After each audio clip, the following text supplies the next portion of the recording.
네, 오늘의 전국 현안들 그리고 시사 현안들 좀 더 심층 대담하겠습니다. 이상일 전 새누리당 의원, 김성환 정치평론가 초대했습니다. 안녕하십니까? 네, 어서 안녕하세요. 오십시오. 자, 우선 어제 있었던 박근혜 전 대통령의 결심 공판 구형이 내려졌고요. 30년형이 구형됐습니다. 두 분은 어떤 부분들을 주목하셨는지부터 좀 듣고 싶습니다. 먼저 김 박사. 일단 뭐 가장 큰 관심은 구형량이 얼마나 될 것이냐 이거였지 않습니까? 네. 근데 뭐 예측 범위 내에서 크게 벗어나지 않는 수준이었다 이렇게 생각이 되고요. 뭐 최순실 같은 경우에 이제 징역 25년을 구형하지 않았습니까? 그리고 실제로는 이제 20년이 선고가 됐는데요. 그러니까 최순실 씨하고 박근혜 전 대통령이 공범인 관계가 적시가 된 게 13가지입니다.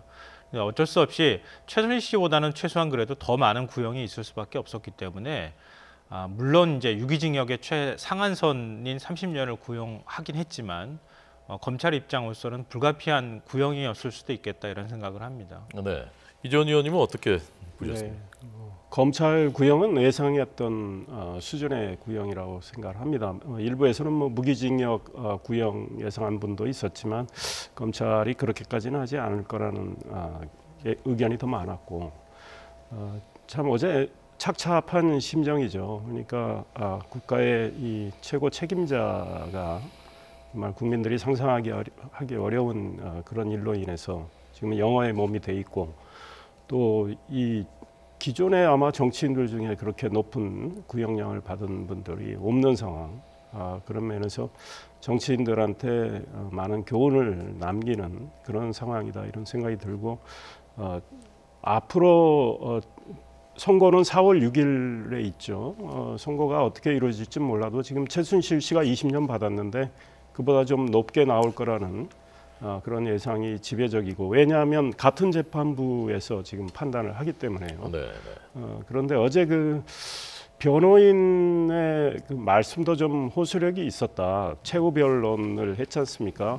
박근혜 전 대통령은 어제 공판에 출석하지 않아서 최후 진술을 하지 않았지만 변호인의 최후 변론 중에 이 유죄가 설사 인정되더라도 대통령으로서 국가를 위해서 불철주야 노력했던 다른 일까지 없던 걸로 치부가 되어서는 안 된다.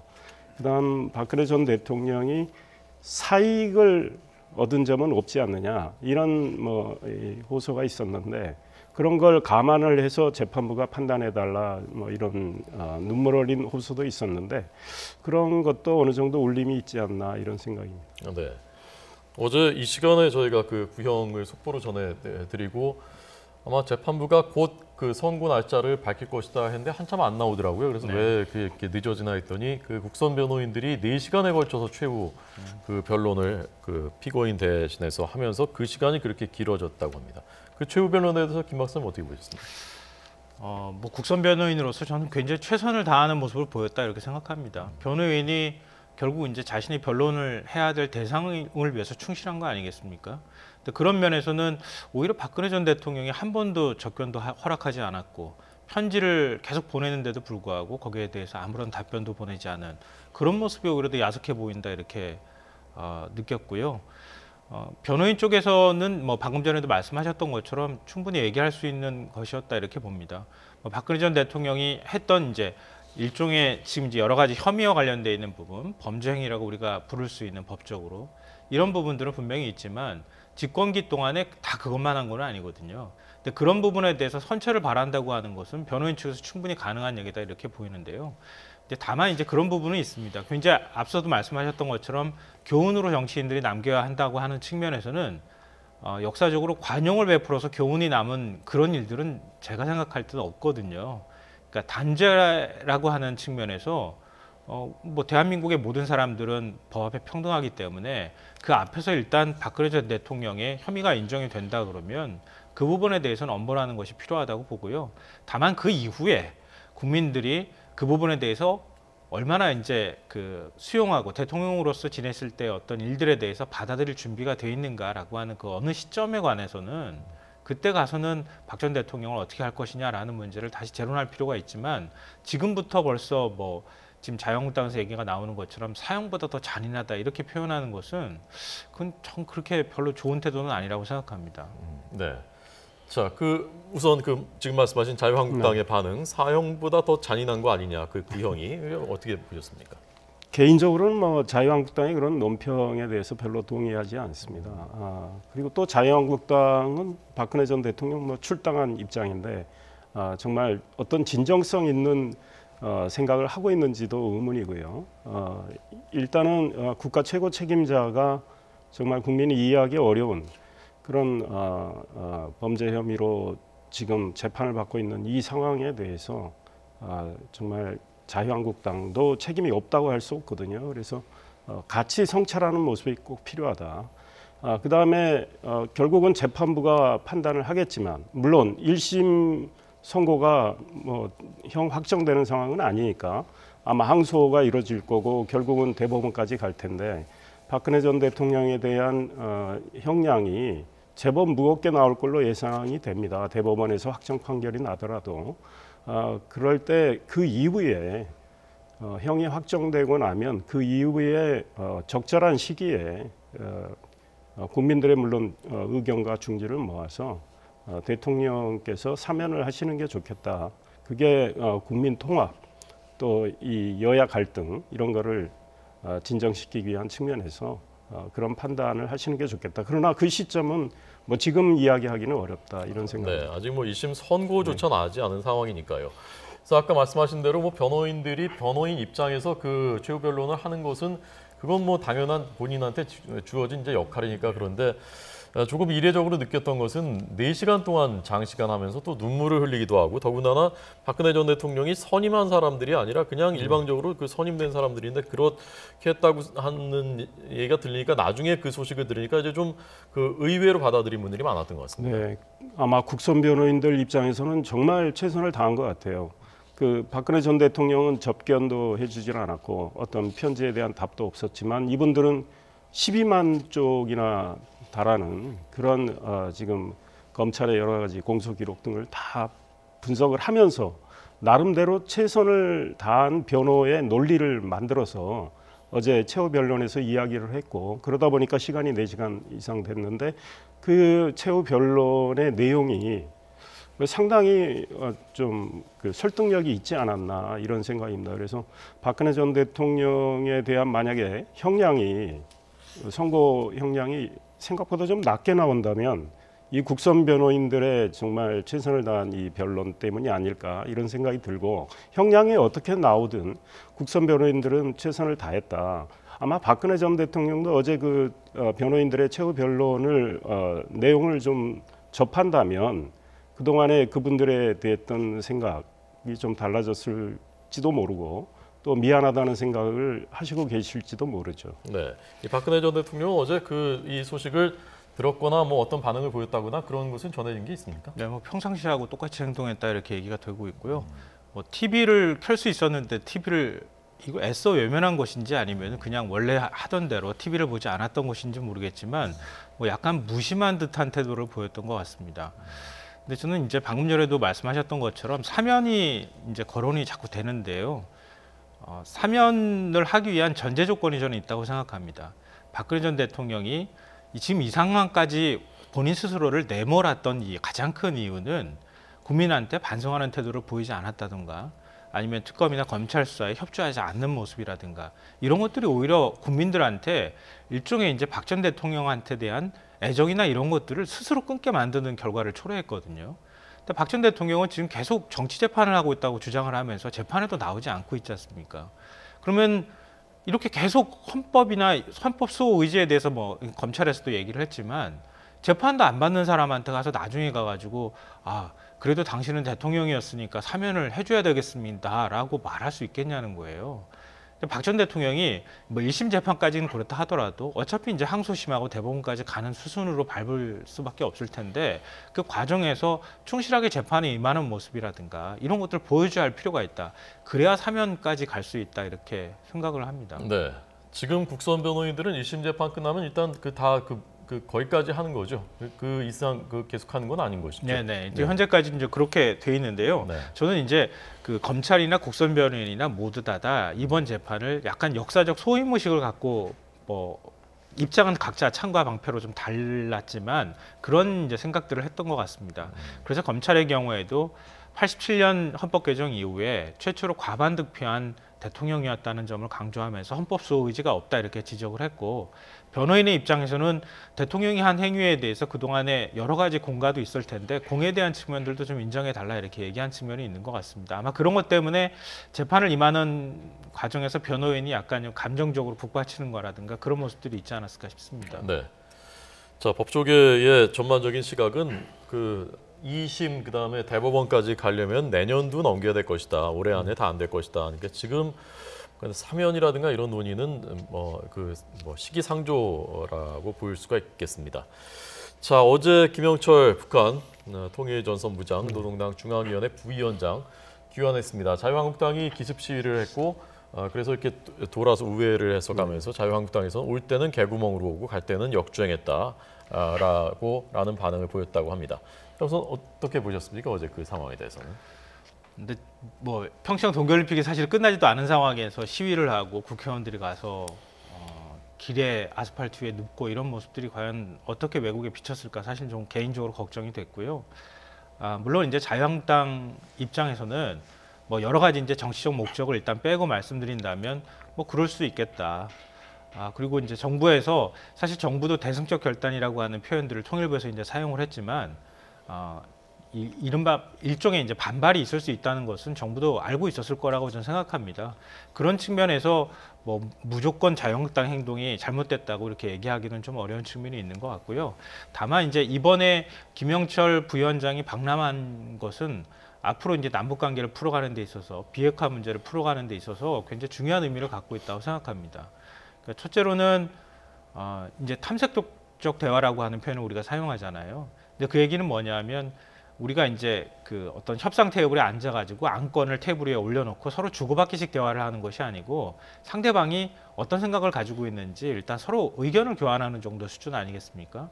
그런 측면에서 그동안에 굉장히 오랜 시간 동안에 남북이 서로 접촉이 거의 되지 않았고 그런 데 있어서 남북의 어떤 의도가 무엇인지 특히 이제 그 북미 접촉을 하기 위한 사전 단계에 있어서 미국의 생각은 무엇인지 또 우리의 생각은 무엇인지 북측에서 파악하는 데 있어서 굉장히 유용한 대화였을 것이다 이렇게 보고요. 또 하나는 뭐 우리 이제 과거 정부에서도 굉장히 이제 보수 정부에서도 많이 지적됐던 사안인데 북한 얘기할 때마다 휴민트 얘기를 많이 했었거든요. 네. 남북 접촉할 수 있는 또 남북이 정보를 이제 서로 얻을 수 있는 그 길이 완전히 끊겨버린 상황이었고요. 남북 대화를 한다 하더라도 누구 라인을 통해서 어떻게 접촉을 하고 어떤 얘기를 전달해야 될지 전혀 모르는 상황이 됐는데 이번에 뭐 김영철 부위원장 방남하고 그다음에 서훈 국정원장 그리고 뭐 각종 이제 남북 관계에 얽혀 있는 여러 부처들이 한꺼번에 같이 테이블에 앉아서 서로 의논을 했다고 하는 것은 향후 이제 북미 그리고 남북 간에 접촉을 할 수 있는 루트를 일단 만들었다.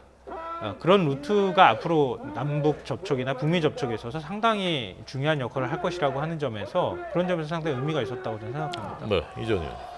예, 일단 자유한국당의 그 행동에 대해서는 저는 충분히 그럴 만한 이유가 있었다 이런 생각을 하는데요. 왜냐하면 북한이 우리 평창 올림픽을 축하하기 위한 대표단이에요. 그 대표단 단장으로 김영철을 선택을 했다는 거. 그거는 충분한 의도와 노림수가 있다고 생각을 합니다. 그러니까 우리한테 많은 이 상처를 주는 사람을 축하하는 그 올림픽 대표단으로 보낸다. 이거는 A에 어긋나는 거예요. 그러니까 우리 정부가 북한이 그 사람을 보낸다고 했을 때 이 사람 말고 다른 사람 보내라 라는 입장은 정부가 냈으면 아마 자유한국당이 그런 행동을 하지 않았을 것 같아요.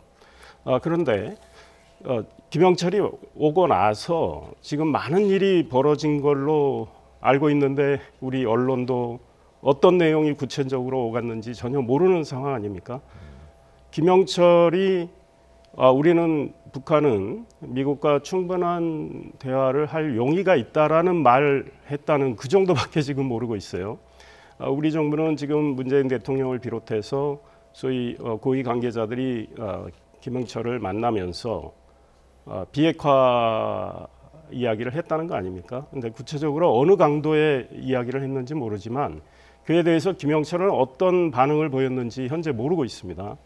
그러니까 문재인 정부도 박근혜 정부에 대해서 불통 정부라고 비판을 많이 했는데 이건 사실은 우리 국민의 이 안위와 관련된 굉장히 중요한 문제이기 때문에 설명을 할 의무가 있다.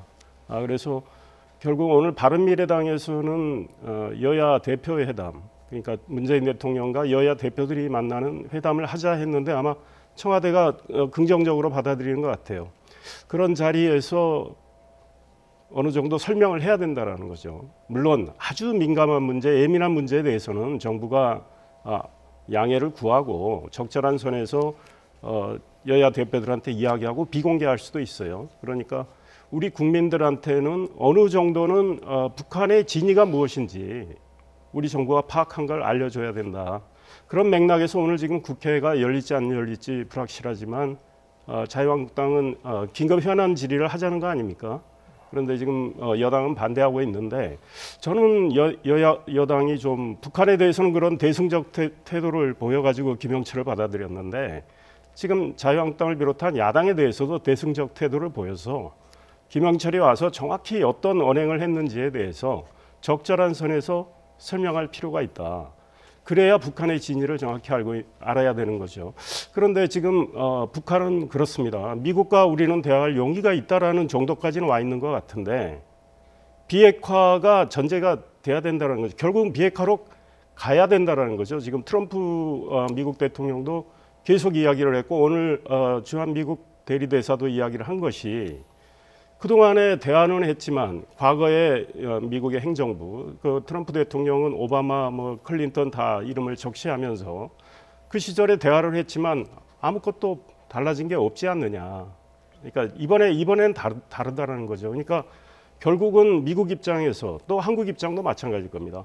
그동안에 아무것도 얻은 게 없는 게 아니라 오히려 악화가 됐어요. 북한한테 줄 거 다 주면서 북한은 핵과 미사일 개발을 계속 해왔기 때문에 그래서 북한은 이제 핵 보유국이라고 당당히 선언하면서 미국 본토를 타격할 수 있는 ICBM 다 만들어놨다고 큰 소리치는 형국까지 와 있단 말이에요. 그런 북한을 비핵화 길로 끌어들이는 건 아마 과거보다 더 어려울 겁니다. 그럴 때 우리 정부가 미국과 단호한 어떤 입장을 가지고 공조를 잘 다져나가서 북한을 그 길로 견인을 해야 되는데 북한이 그렇게 나올지는 불투명해요. 비핵화에 대해서는 김영철이가 반응을 보인 적이 없고 지금 미국의 노동당 기관지인 노동신문을 보면 우리가 핵 포기를 하는 걸 바라는 것은 태평양이 마르는 거 기대하는 것보다 더 어리석은 일이다라고 하고 있거든요. 아직까지는 핵 포기하겠다는 이야기는 신호는 전혀 없어요. 그렇기 때문에 북한에 대해서 탐색적 대화도 해야 되지만 미국은 그 탐색적 대화도 북한이 비핵화 쪽으로 길을 옮기겠다라는 신호가 있어야 이루어진다는 거 아니겠습니까? 그래서 좀 인내를 가지고 북한을 견인할 필요는 있지만 우리가 북한이 그 길로 나올 수밖에 없게끔 좀 단호한 태도를 견제해야 된다. 그러니까 북한의 과거에 도발을 했던 거를 우리가 다 잊어버리고 북한이 대화 제스처를 취하니까 과거의 일은 다 잊어버린 듯이 해서 다시 한번 말려들이면 안 된다 이런 생각을 하고 있습니다. 이거 뭐 참고로 또 말씀을 드려야 될 것 같은데요. 김영철이 아무 반응을 보이지 않았다. 어떤 반응을 보였는지 공개가 되지 않았다 이렇게 말씀하셨는데요. 물론 세부적인 내용은 공개가 되지 않았지만 반응이 한 줄이 있긴 있었습니다. 문재인 대통령이 비핵화 문제를 언급하자 반박하지 않고 경청했다. 근데 이 말은 사실은 이 워딩 하나를 만들기 위해서 의원님도 잘 아시겠지만 굉장히 아마 고민을 해서 이 워딩을 만들었을 거라고 저는 생각을 하거든요. 그러니까 비핵화 문제에 대해서 문재인 대통령의 의지를 북측이 확인했다고 하는 점이 하나가 있을 것 같고요. 일반적으로 이제 남북 대화에 있을 때 굉장히 사소한 것 가지고도 서로 문구 하나 가지고 싸우는 모습을 많이 보였는데 그것에 대해서 김영철 부위원장이 반박하거나 특별히 거기에 대해서 뭔가 얘기하지 않았다. 그 얘기는 곧 북측에서 남쪽이 얘기하는 것들을 수용할 태도를 갖고 있었다고 하는 뜻이거든요. 근데 그런 의미에서 앞서 제가 말씀드렸던 것처럼 탐색적 대화라고 하는 표현을 말씀드린 거고요. 그리고 말씀 도중에 이제 과거 여러 가지 이제 우리는 많은 거 주고 난 다음에 결국 핵도 개발하고 미사일 도발도 했다고 말씀하셨는데 그럼 보수 정부 9년 동안에 아무것도 주지 않았다고 주장하는 보수 정부에서는 그러면은 핵 개발 막았습니까? 그건 아니거든요. 이거는 어찌 보면 북이 사활을 걸고 매달렸던 측면이 있는 것이고요. 그 비핵화라고 하는 것도 아마 그 궁극적인 종국점에 와 있는 측면이 좀 있을 겁니다. 그리고 마지막 한 가지 더 말씀드리고 싶은 것은 비핵화는 일종의 선언적 의미로서 자꾸 해석이 되고 있는 측면이 있는 것 같아요. 근데 비핵화라고 하는 것이 종국적으로 다 해결이 되기 위해서는 굉장히 험난한 과정들이 있습니다. 과거에 김정일 위원장 집권 시절에 원자로 막 폭파시키고 막 이런 것들도 있었잖아요. 그리고 이제 경수로 지원이라든가 이런 것들이 있었던 것은 그만큼 비핵화를 하기가 어렵다는 얘기이기도 하거든요. 그러니까 지금 어느 순간 대화를 시작했다고 해서 북이 바로 우리가 비핵화하겠습니다라고 얘기한다고 비핵화가 되는 것도 아니라는 겁니다. 결국 그거는 굉장히 긴 시간 동안의 과정이 있어야 하는 것이고요. 대화를 시작하는 데 있어서는 비핵화로 북이 대화를 일단 시작한다고 하는 정도의 신호가 확인이 되는 게 중요하다는 거죠. 꼭 비핵화를 다 이룬다고 하는 목적을 두고 얘기하는 건 아니니까요. 근데 그런 이제 대화의 시작점에 우리가 어떻게 시작을 하고 어디서부터 신뢰를 얻을 것이냐, 북미 접촉이 어디서부터 이 꼬여있던 게 풀릴 것이냐, 이런 문제들이 지금 현재로서는 제일 중요하고요. 그런 과정에서 동결, 비핵화까지 가는 과정들을 계속 이끌어 나가면서 군사적 긴장을 완화시키는 방법이라든가 북을 이끌어가는 과정들을 우리가 지금 해야 되는 그런 역할을 맡고 있다고 생각합니다. 제가 잠깐 말씀을 드리면 비핵화를 당장 할 수 있다는 이야기는 한 적이 없고요. 비핵화는 지난한 기간을 필요로 합니다. 그런데 북한의 의지가 있는지 없는지는 아직 확인이 안 됐다는 이야기고, 앞에 문재인 대통령께서 비핵화 이야기를 했을 때 김영철이가 듣고만 있었다. 중요한 반응일 수 있어요. 그런데 그걸 가지고 비핵화를 받아들일 용의가 있다는 걸로 해석하는 건 그건 완전히 속단이다, 이런 생각입니다. 왜냐하면 문재인 대통령이 말씀할 때는 듣고만 있을 수 있죠. 그런데 만약에 지금 서훈 국정원장이나 조명균 통일부 장관이 같은 이야기를 했을 때 김영철이가 어떤 이야기를 했는지 확인이 안 되고 있잖아요. 김영철이가 그 자리에서 듣고만 있었는지 가만히 있었는지 확인이 안 되고 있어요. 그러니까 북한의 비핵화에 의지가 있는지 없는지조차 우리는 현재 알 수가 없어요. 제가 보기에는 그게 정확한 진단이고, 과거 보수 정부 뭐 했느냐? 저도 똑같은 생각이에요. 북한이 계속 핵과 미사일 개발하는 과정에서 제대로 대응을 못했다는 거 저도 인정을 해요. 다만 북한에 대해서, 북한의 계속된 도발에 대해서 강력한 제재와 응징하겠다는 그 의지는 지금 정부보다 더 강했던 것 같아요. 그래서 앞으로 우리 문재인 정부가 정말로 대통령 말씀대로 최종 출구가 북한의 비핵화라면 북한을 비핵화로 견인할 수 있는 이 길은 우리 혼자로서는 힘들거든요. 그러면 결국 미국과 중국 공조를 해야 되는데, 일단 지금 제가 보기에는 미국과의 관계에 있어서 특히 미국 쪽 이야기를 들어보면 이해안된 기류가 많아요. 그래서 공조가 제대로 가동될지 좀 불안한 감이 있어요. 그러니까 그런 것들을 제대로 다져야 되겠다, 이런 생각입니다. 자, 이 토론은 사실 우리 사회에서 지난 짧게는 10년, 그전 20년 계속돼 왔었던 토론이기도 한데요. 자, 반론할 거 있으면 해주시고요. 네, 그다음에 짧게, 아까 말씀하셨던 김영철이 왔을 때의 그 대화 내용에 대해서 국회 국민에 좀 더 알려야 되는 것 아니냐, 그 부분에 대해서도 어떻게 보시는지 좀 말씀해 주시고요. 지금 이제 먼저 질문하신 것부터 말씀드리면은요. 네. 아마 공개하기가 저는 쉽지는 않았을 거라고 생각합니다. 앞서 말씀하신 거에 대한 이제 보충 설명이 될 수도 있을 것 같은데요. 우리 탐색적 대화라고 하는 게 공식적으로 테이블에 뭔가 안건을 올려놓고 상대방의 의중을 다 파악하고 난 다음에 결정을 하는 주고받기식 그 협상은 아니잖아요. 그러니까 서로 간의 의중을 확인하는 과정일 것이다, 이렇게 생각되고요. 우리가 이제 이방카하고 그다음에 김영철 두 사람이 왔을 때 북미 접촉이 될 것이냐, 이제 이런 얘기를 할 때 제가 즐겨서 사용했던 비유이긴 한데, 이제 연극에서 연극 무대에 올라가 있는 사람들, 배우는 사실은 서로 마주치지 않을 수 있거든요. 근데 뒤에 있는 무대 뒤에서는 굉장히 많은 일들이 벌어지잖아요. 그러니까 외교는 현상을 새롭게 만들기 위해서 필요한 것이지 이 현상을 그대로 두기 위해서 필요한 것은 아닐 거라고 생각하고요. 아마 비공개 접촉 안에서 서훈 국정원장하고는 좀 더 솔직한 얘기, 서로 논쟁도 오갈 수 있다고 생각이 됩니다. 그런 측면에서 제가 그냥 마냥 듣기만 했을 것이라고 말씀드렸던 건 아니고요. 상징적으로 어떻게 이걸 표현할 것인가라고 하는 표현 안에는 최소한 그 정도의 태도를 갖고 있었다, 상징적으로 북이. 근데 그런 면을 그 하나 몇 가지 단어, 그러니까 반박하지 않고 경청했다라고 하는 단어로 보여줬다라고 생각하고요. 앞으로 이제 이 남북 계속 접촉을 하는 과정에서 이거 한 번으로 끝나는 것이 아니기 때문에 굉장히 아마 많은 과정들이 있을 거라고 생각됩니다. 그 과정에서 여러 가지 뭐 마찰도 있을 수 있고 하거든요. 우리가 뭐 당연히 그냥 남북이 하나의 민족입니다라고 하는 관점에서 그냥 무슨 화해 협력의 그런 관점에서만 바라보지는 않을 거라고 보고요. 굉장히 냉정한 관점에서 그동안에 남북 협상이나 이런 거 할 때 실패했던, 북이 계속 도발할 수밖에 없었던 그 근본적인 원인을 해소하는 방향으로 아마 정부도 그렇게 회담을 진행해 나갈 거라고 저는 생각합니다. 네. 자, 토론 여기까지만 하겠습니다. 잠시 뒤에 오후 3시에 그 천주교 주교회의에서 성추문 관련해서 사제 성추문 관련한 공개 사과랍니다. 저희가 앞서 말씀드린 대로 생중계를 해드릴 계획입니다. 우선 아직 시작하지 않았는데 현장으로 잠깐 가보겠습니다.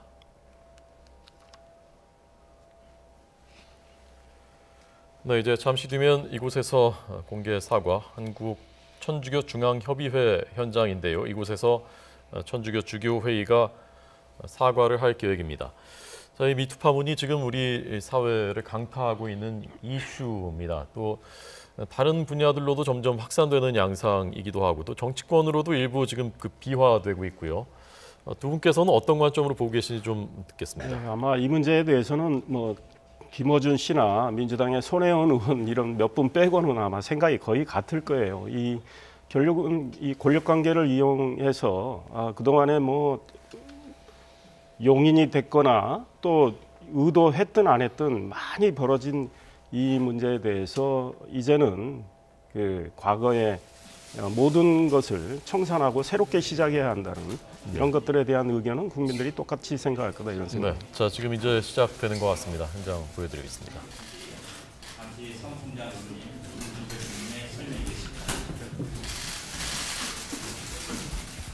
네. 한국천주교 주교회의 사무처장 김준철 신부입니다. 한국천주교 주교회의는 국내 16개 천주교 교구의 협의체로서 대내적 대외적으로 한국 천주교회를 대표하는 기관입니다. 주교회 회원은 국내 16개 교구의 주교들로 구성되어 있고 현재 28명의 현직 주교들이 활동하고 있습니다. 한국천주교 주교회의는 한국교회의 다양한 공동 관심사들에 대처하고 그에 대한 적절한 해결책을 찾으려는 수단으로서 특수한 사목적 목적으로 설립되었습니다. 또한 이 땅의 복음화와 공통 유의의 증진을 위하여 특히 국가와 시대 상황에 가장 적합한 사도적 형태와 방법을 참작하여 의견과 정보를 교환하고 연구 협의하며 교령을 결정하고 이를 집행합니다. 아울러 필요할 때마다 교황청 사도자의 문제의 공동 해결을 청원하고 교황청 사도자의 교령이나 결정을 시행하며 그 외 보편교회와 한국교회 공동선을 위하여 해야 할 일들이나 사도자에서 요청한 사항들을 다루고 있습니다. 한국천주교 주교회는 매년 3월과 10월에 정기총회를 갖고 한국교회 공통사안에 대하여 논의하며 다양한 사안을 심의하고 결정하는 역할을 하고 있습니다. 금년 춘계 정기총회는 다음 주간인 3월 5일 월요일부터 10일 금요일까지 개최될 예정입니다. 현재 한국천주교 주교회를 대표하시고 주교회를 총괄 운영하시는 의장은 광주 대교구장이신 김희중 대주교님이십니다. 지금부터 김희중 대주교님께서 한국천주교 사제의 성폭력 사건에 대해 사죄하며라는 제목으로 사과문을 발표하시겠습니다.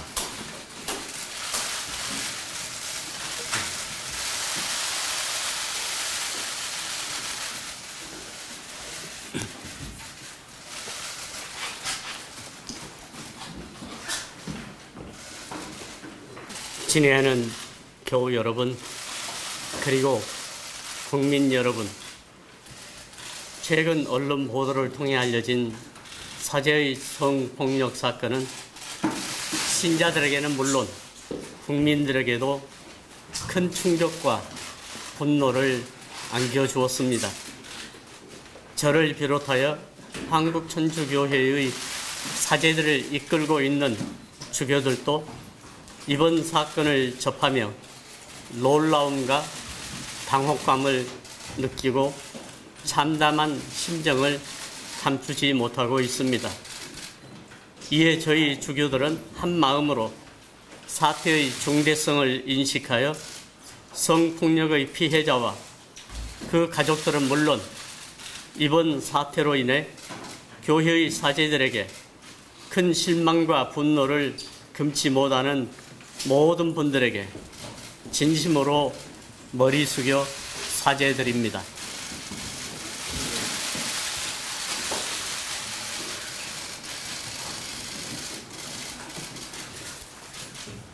또한 저와 한국 주교단은 사제 교육의 미흡과 관리 소홀에 대해 큰 책임을 동감하며 다음과 같이 교회의 입장을 밝힙니다. 하나, 독신의 고귀한 가치를 지키며 윤리의식과 헌신의 종교적 표지가 되어야 할 사제들의 성추모는 참으로 실망스럽고 너무나 부끄러운 일이 아닐 수 없습니다.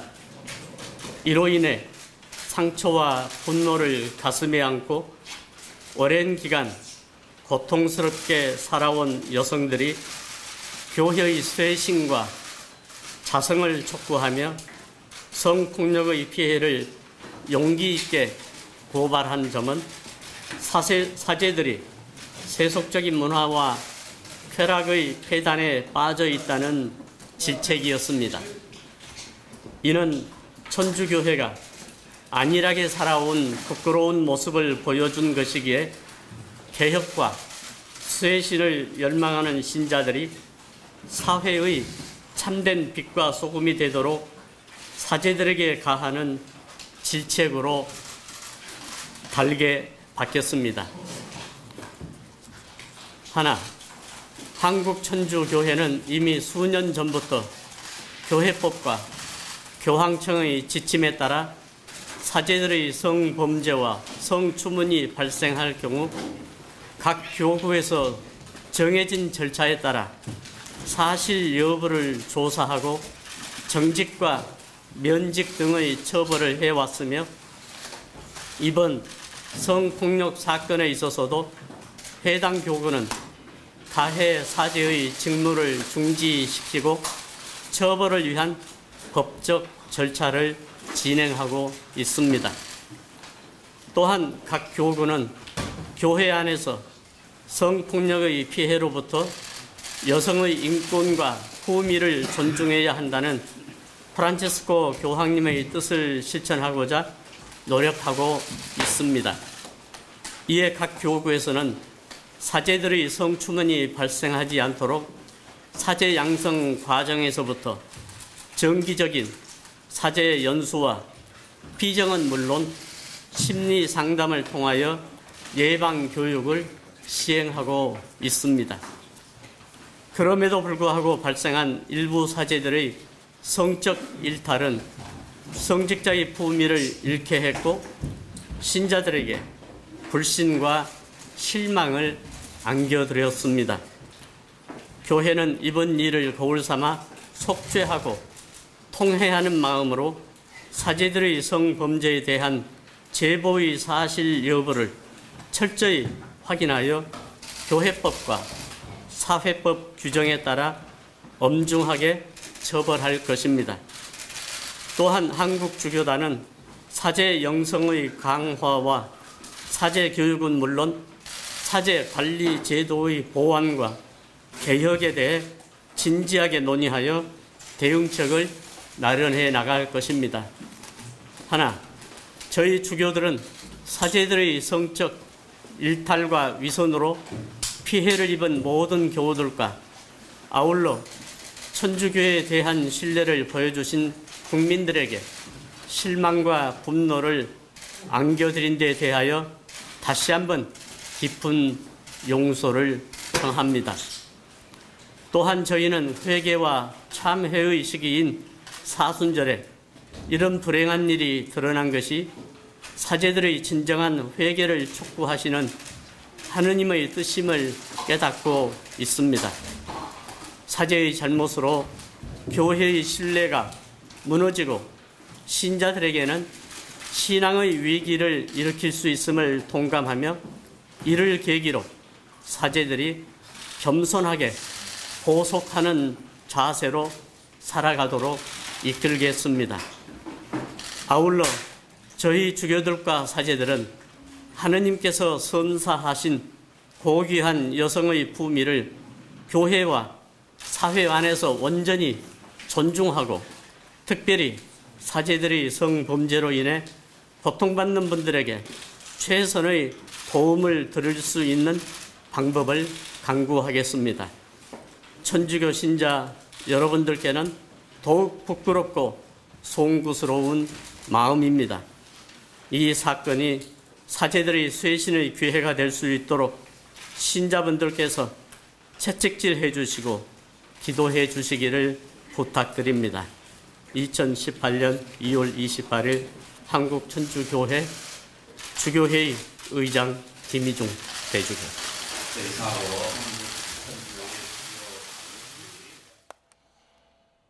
네, 한국천주교 주교회의의 공개 사과였습니다. 두 분 코멘트 한 말씀씩 듣겠습니다. 이게 이제 그 수원교구에서 맨 처음에 있었던 일이잖아요.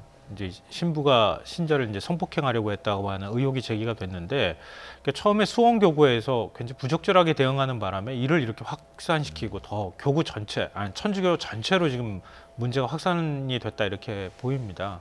근데 결국은 이제 뭐 그렇게 대응의 적절성에 관한 문제는 뭐 1차적으로 지적할 수 있을 것 같고요. 둘째로는 우리 사회의 마지막 남은 보루가 결국 이제 종교 아니겠습니까? 종교 그 성직자가 신도를 성폭행하려고 했다고 하는 것은 뭐 어떤 면에서도 그건 용서받기 좀 어려운 측면이 있고요. 우리 사회의 미투나 우리 사회의 어떤 젠더 의식이나 이런 것들이 얼마나 느슨해져 있는지를 좀 상징적으로 보여주는 그런 장면인 것 같습니다. 사회 전체가 좀 바뀌어야 될 것 같습니다. 네. 잠깐 말씀하시던 발언에 네. 짧게 부탁드리겠습니다. 네, 김희중 대주교가 말씀하셨듯이 이번 일 그래서 이 사제 전체 쇄신에 또 회개, 고백의 계기가 되기를 바란다는 것. 그러니까 정말 천주교가 좀 이번 일로 더욱 거듭났으면 좋겠다 이런 생각이고요. 같은 맥락에서 우리 사회 전체가 한번 전체적으로 성찰을 해야 되겠다. 그동안에 뭐 정말 힘과 영향력과 권력을 이용해서 벌어졌던 여러 가지 문제에 대해서 지금 문제가 되고 있는 당사자들 중에서는 침묵하고 있는 분들도 있단 말이죠. 그분들도 고백을 하고 회개를 하고 용서를 구하는 이런 것들이 필요하고 이걸 계기로 우리 사회의 모든 분야에서 특히 권력을 가진 분들, 힘을 가진 분들이 정말 제대로 된 정상적인 생활을 하도록 노력을 해야 되는 이런 일이 있어야 되겠다 이런 생각입니다. 네. 자, 오늘 현안들 두 분의 분석 들었습니다. 이상일 전 의원님, 김성환 시사평론가님 두 분 잘 들었습니다. 고맙습니다.